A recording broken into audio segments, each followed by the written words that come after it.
En el nombre del Padre, y del Hijo, y del Espíritu Santo. Amén. Que doblen las campanas jubilosas, y proclamen el triunfo del amor, y llenen nuestras almas de aleluyas, de gozo y esperanza en el Señor.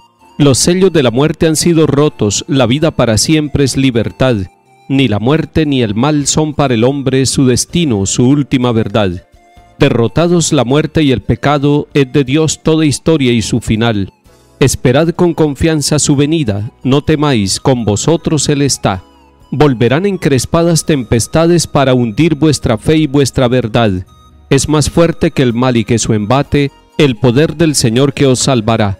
Aleluyas cantemos a Dios Padre, aleluyas al Hijo Salvador. Su Espíritu corone la alegría que su amor derramó en el corazón. Amén.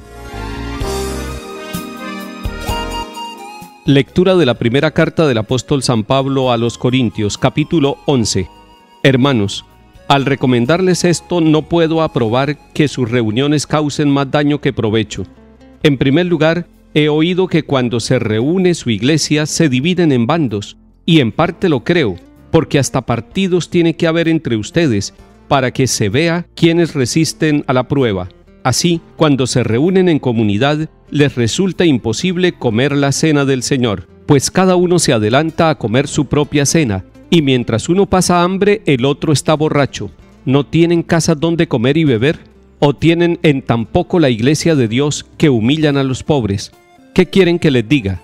¿Que los apruebe? En esto no los apruebo, porque yo he recibido una tradición que procede del Señor y que a mi vez les he transmitido. Que el Señor Jesús, en la noche en que iban a entregarlo, tomó pan y, pronunciando la acción de gracias, lo partió y dijo: «Esto es mi cuerpo, que se entrega por ustedes. Hagan esto en memoria mía». Lo mismo hizo con el cáliz después de cenar, diciendo: «Este cáliz es la nueva alianza sellada con mi sangre. Hagan esto cada vez que lo beban en memoria mía». Por eso, cada vez que comen de este pan y beben de este cáliz, proclaman la muerte del Señor hasta que vuelva. Así que, hermanos míos, cuando se reúnan para comer, espérense unos a otros. Palabra de Dios. Te alabamos, Señor. La celebración litúrgica dentro de la comunidad de cristianos debe ser una manifestación viva de la unidad de quienes participan en esta asamblea, es decir, de aquellos que han sido tocados por el Evangelio de Cristo Jesús y que se sienten llamados a conformar la iglesia. Por eso San Pablo está corrigiendo un error que se está presentando en la comunidad de Corinto, y es que se reúnen para celebrar como iglesia, pero están divididos en bandos, y unos humillan a los otros, no solamente que se adelantan en el tiempo, sino que no quieren vivir la comunión. Y es que ¿de qué serviría reunirse a celebrar si no están dispuestos muy de corazón y desde dentro a vivir la comunión, la unidad, la fraternidad, la solidaridad? ¿Qué tal nos reuniéramos y cada uno tuviera sus intereses aparte y no tuviera en cuenta a los demás? Estaría viviendo una celebración egoísta. San Pablo está corrigiendo esta situación y aprovecha para decirles que él recibió una tradición.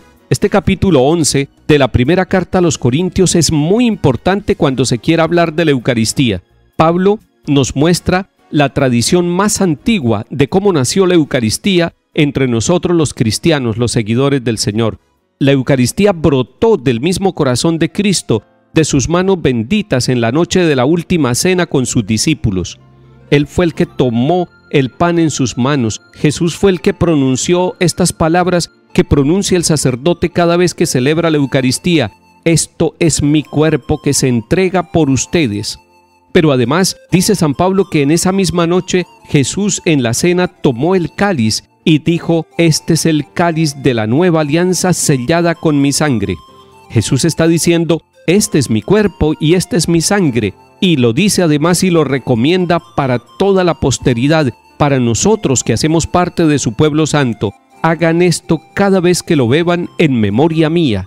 Es decir, el memorial de Jesús, la presencia de Jesús se hace viva cada vez que consagramos el pan y el vino y lo recibimos con un espíritu de comunión, de unidad, es que la Eucaristía construye la unidad de la Iglesia. La Eucaristía construye la unidad de nuestras familias y de nuestra parroquia. Y si usted y yo recibimos a Cristo Jesús, el pan de vida, debemos ser instrumentos de comunión y de fraternidad, instrumentos de unidad en todos los ambientes con nuestra forma de vivir, de hablar y de trabajar. Usted y yo somos misioneros de la unidad de los seguidores de Cristo Jesús. Donde haya división, pondremos unidad. Donde haya guerra, pondremos paz.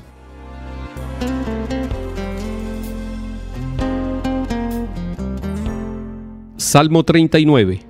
Tú no quieres sacrificios ni ofrendas y en cambio me abriste el oído. No pides sacrificio expiatorio, entonces yo digo, aquí estoy. Como está escrito en mi libro, para hacer tu voluntad, Dios mío, lo quiero y llevo tu ley en mis entrañas. He proclamado tu salvación ante la gran asamblea. No he cerrado los labios, Señor, tú lo sabes. Alégrense y gocen contigo todos los que te buscan. Digan siempre, grande es el Señor, los que desean tu salvación. Lectura del Santo Evangelio según San Lucas, capítulo 7.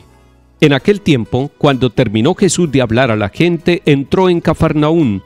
Un centurión tenía enfermo a punto de morir a un criado a quien estimaba mucho. Al oír hablar de Jesús, le envió unos ancianos de los judíos para rogarle que fuera a curar a su criado.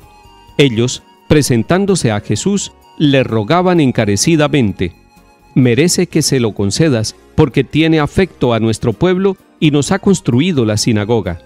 Jesús se fue con ellos, no estaba lejos de la casa, cuando el centurión le envió unos amigos a decirle: Señor, no te molestes, no soy yo quien para que entres bajo mi techo.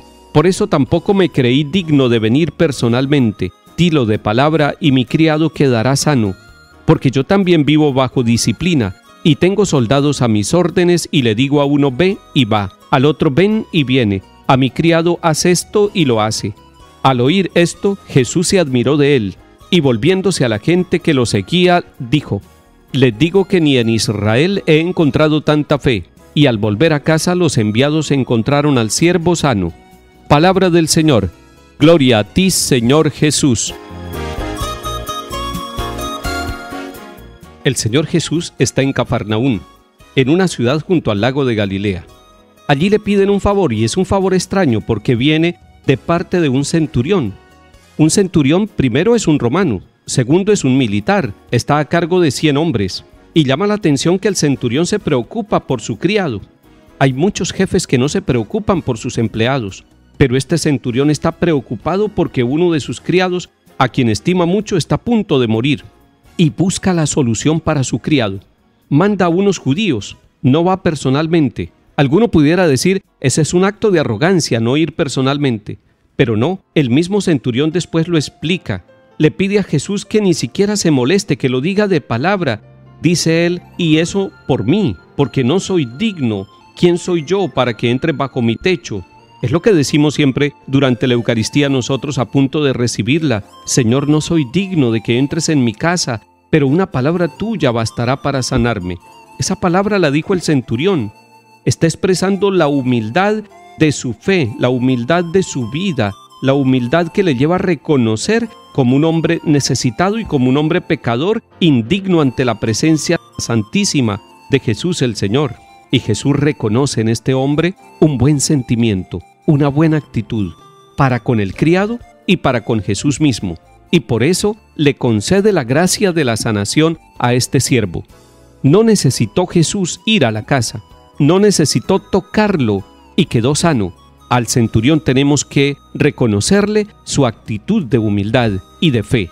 A Jesús tenemos que reconocerle su disposición para sanarnos a nosotros, su libertad interior para no decir, ese es un romano, a él no le hago favores.